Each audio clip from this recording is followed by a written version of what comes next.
The night I destroyed everything I'd waited 3 decades to protect. I wasn't drunk, I wasn't confused, and I wasn't sorry. Not yet.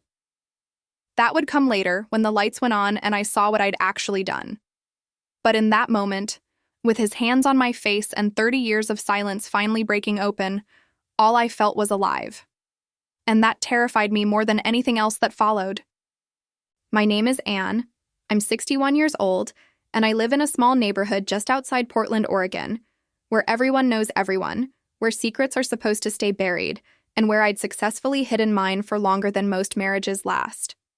I'd built my entire life around one single promise, one commitment I made to myself when I was 31 and foolish enough to believe I could outrun my own heart. I married Robert because he was safe, because he was kind, because he would never look at me the way Daniel had, the way that made me feel like I was standing at the edge of a cliff with my eyes closed. Robert was a good man, still is, I suppose, wherever he is now. He worked at the same insurance firm for 28 years. He remembered every anniversary. He never raised his voice even when I gave him reason to. We had 2 children, Michael and Sarah, both grown now with families of their own. From the outside, we looked like the American dream in its final golden chapter. Inside our home, we were polite strangers who'd learned to navigate around each other without ever really touching. I thought I'd made peace with that.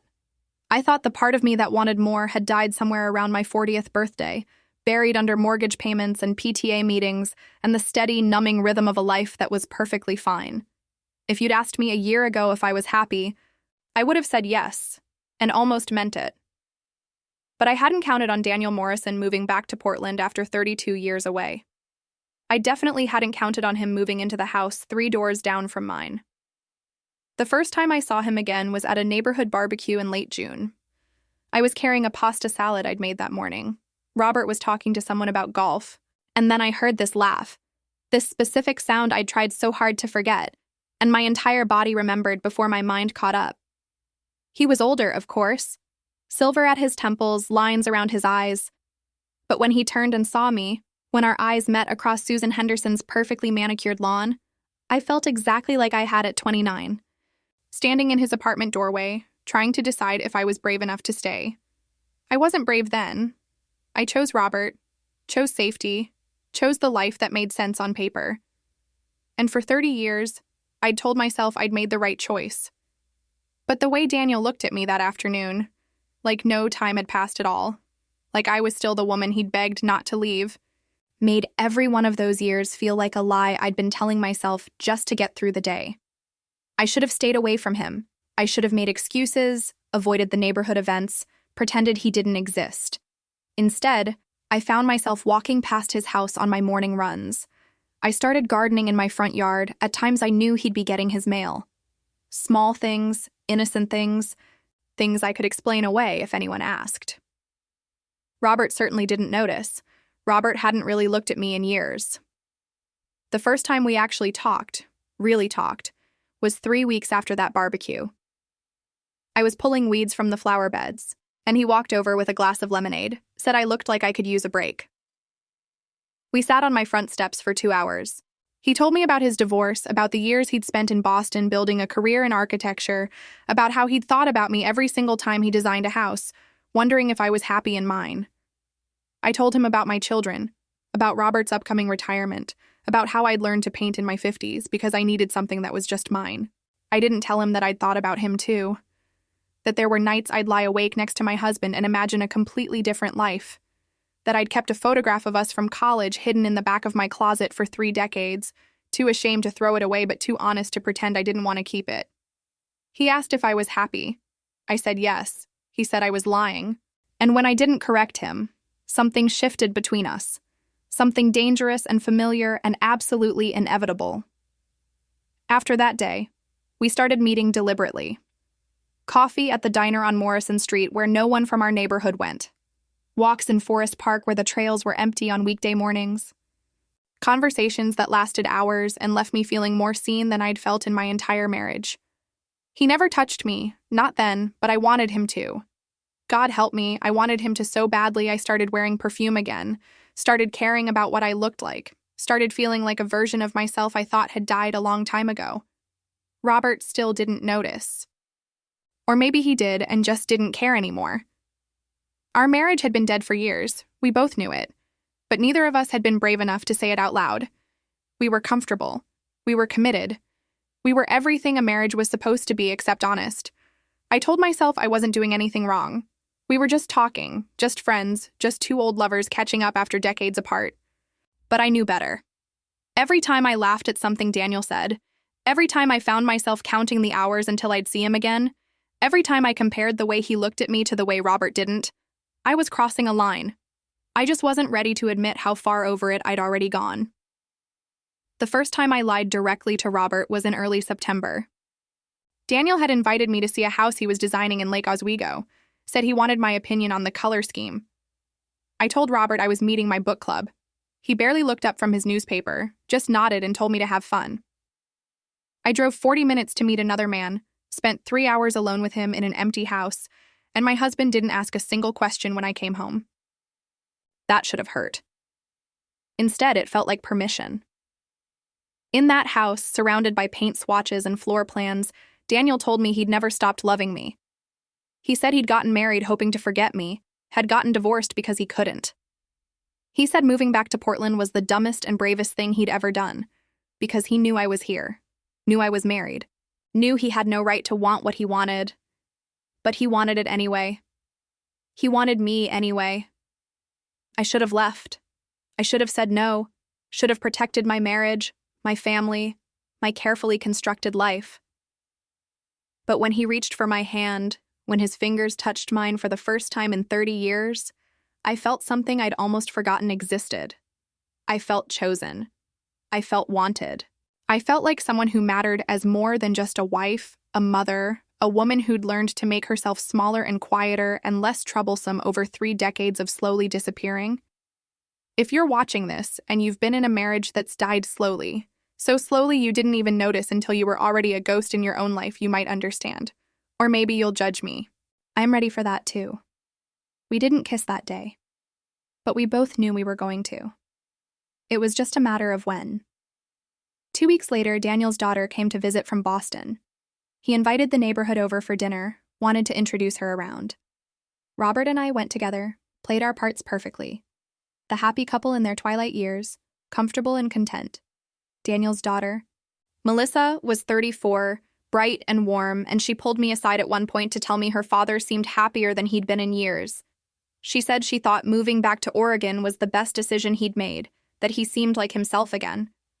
I smiled and agreed and felt my guilt sit heavy in my chest, because I knew I was the reason. Not the neighborhood, not the city, not some nostalgic return to his roots. Me. I was the reason Daniel Morrison looked happy, and that made everything so much more complicated than it already was.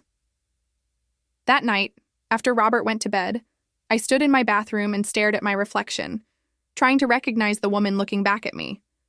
61 years old, crow's feet deepening, gray roots showing despite my monthly salon appointments. I'd spent 30 years becoming someone I barely knew, someone appropriate and acceptable, and so goddamn bored I wanted to scream. And now Daniel was back, offering me a chance to remember who I used to be, who I might have been if I'd been braver at 29. The smart choice was obvious. End it before it went any further. Protect my marriage. Save what little was left of my integrity. But I was so tired of making the smart choice. I was so tired of being good.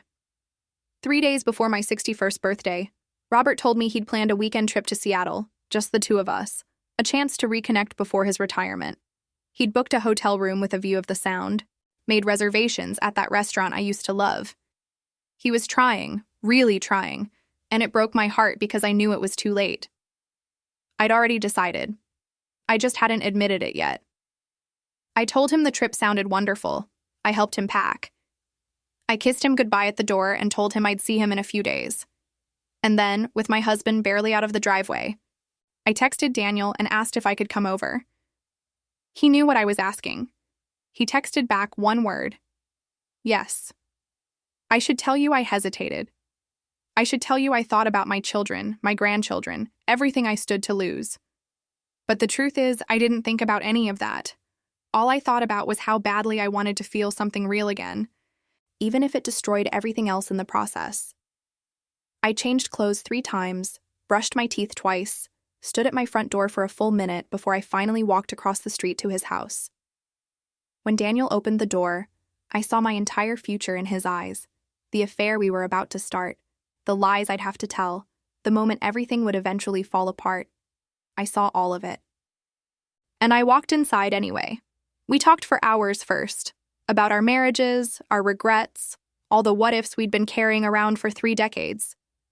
He told me he'd driven past my house twice the day I got married, trying to work up the courage to stop me. I told him I'd almost called off my wedding, had stood in the church bathroom with my phone in my hand, his number on the screen, but couldn't make myself press send. We'd been inches away from a different life so many times, and we'd always chosen wrong. Except maybe this was us finally choosing right. Or maybe it was us finally brave enough to choose wrong together. When he kissed me, it felt like coming home and jumping off a cliff at the same time. Terrifying and inevitable and more right than anything I'd felt in years. We ended up in his bedroom, and I won't give you details because this isn't that kind of story. But I will tell you that at 61 years old, I felt more alive in his arms than I'd felt in the entire length of my marriage. And that realization, that feeling of finally being fully myself again, was more dangerous than the act itself.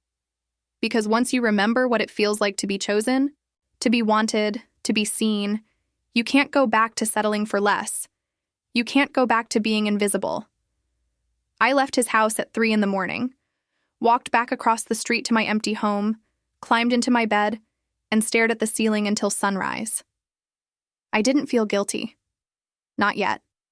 I just felt awake for the first time in 30 years, and I knew I was going to do it again.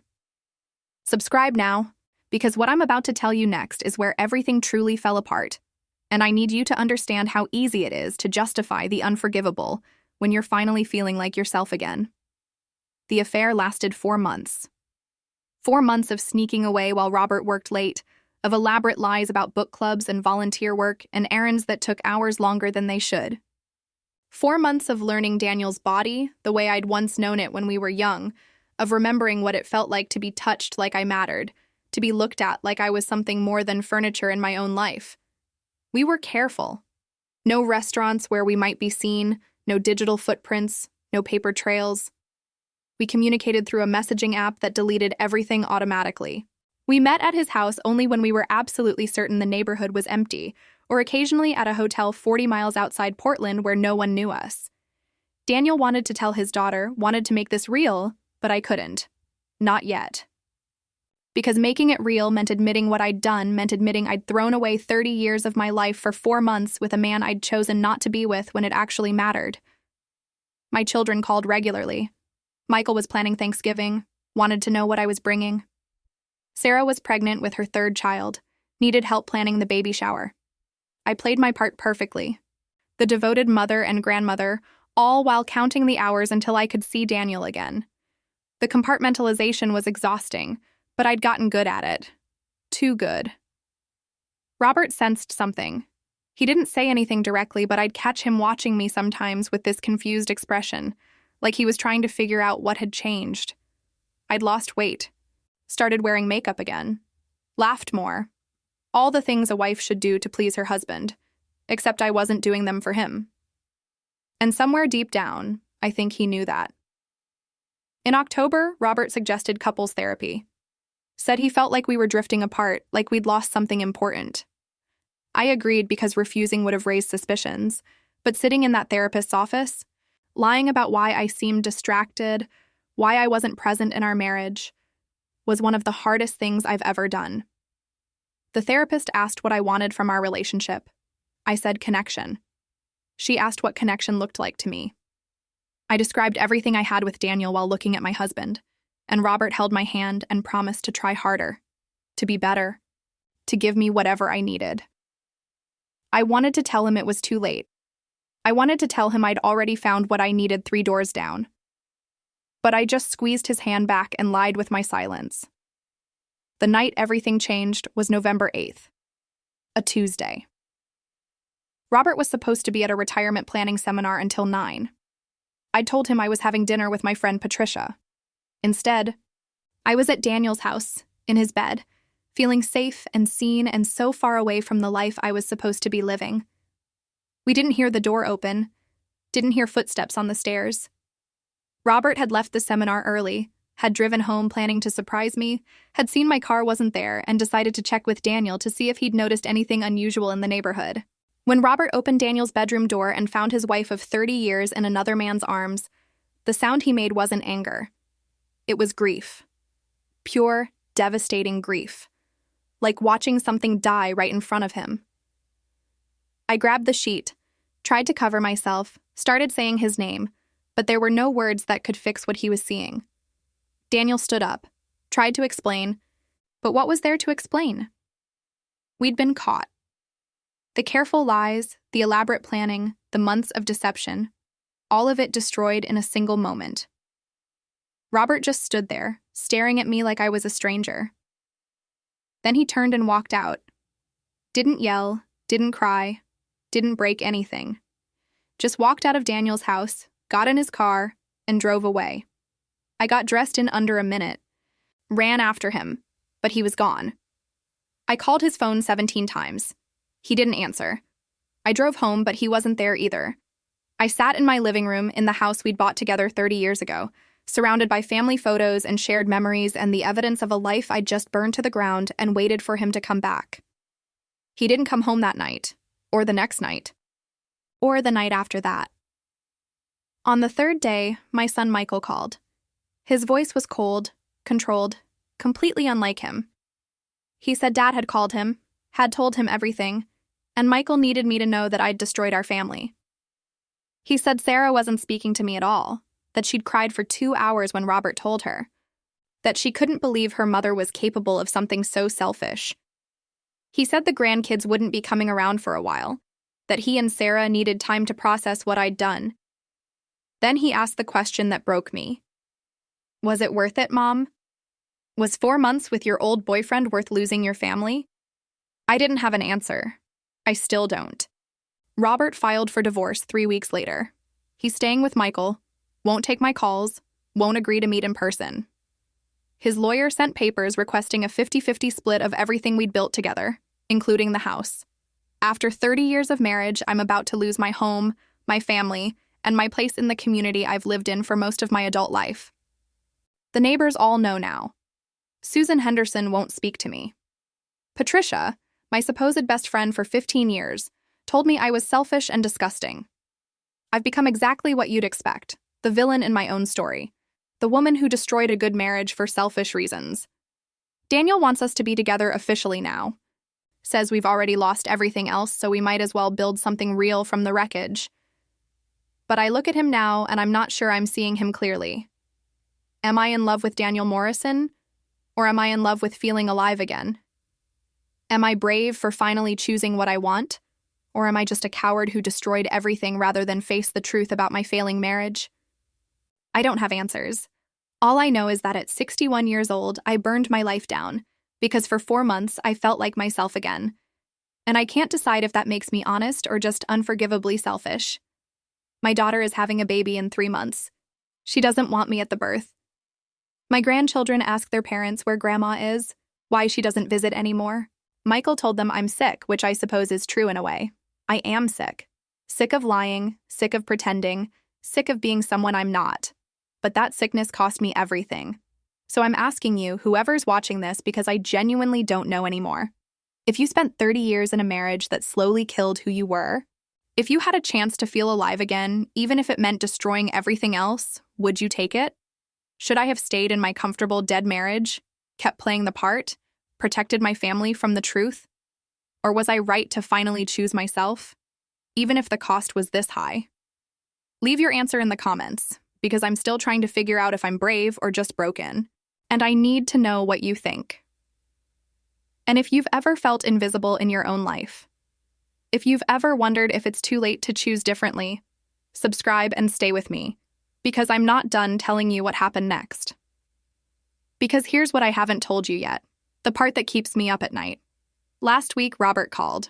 Just once, just for a minute. And he said 3 words that changed everything again. I forgive you. Then he hung up. And I don't know what that means, if it means anything at all. or if it's too late for forgiveness to matter. But I'll tell you about that next time, if you want to hear it. If you're still here, still listening, still trying to decide if I'm a monster or just human, hit subscribe. You've come this far. You might as well see how this ends.